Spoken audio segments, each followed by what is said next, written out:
దాదాపు నెల రోజులు అవుతుంది. ఈ కాంగ్రెస్ ఏమంతా గెలిచిందో ఆ నుంచి మాకు తాగడానికి నీళ్ళకి ఇబ్బంది, చాలా ఇబ్బంది అయింది. ఎక్కడి నుంచో దూరం నుంచి పోయి ఎత్తుకొచ్చుకుంటున్నాం. మేమైతే మా పక్కింటోళ్ళ దగ్గర పోతే కూడా నీళ్ళు ఇస్తలేరు మాకు.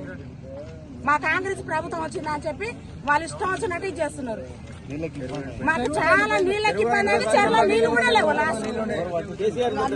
పైపులు వేసుకొని నీళ్ళు వేస్తున్నారు.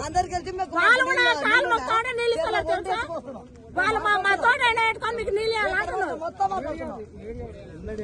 అదే చెప్తున్నారు సార్. నాకు తెలిసిన కాడికి చాలా నీళ్ళు ఉన్నాయి, చాలా నీళ్ళు ఉన్నాయి. కరెంట్ 24 గంటలు ఉన్నది. ఇప్పుడు కరెంట్ లేదు, నీళ్లు లేవు. మాకు 6 గ్యారెంటీలు ఇచ్చిన 6 గ్యారెంటీలు ఏది లేదు. ఒక్క గ్యారెంటీ లేదు, ఒక్క గ్యారెంటీ లేదు. చెరువు ఎండిపోయింది. 2,500 ఇలా కేసీఆర్ గెలిస్తే మాకు 5,000 రూపాయలు వచ్చు. మాకు 2,000 ఇస్తనే లేదు. అవి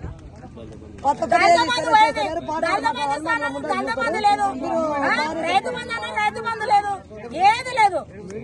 మేము గట్టి లేక పాటికి వస్తున్నాం.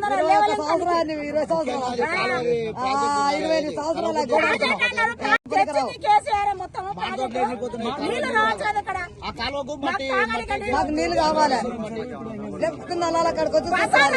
బస్సు ఏంటి గురించి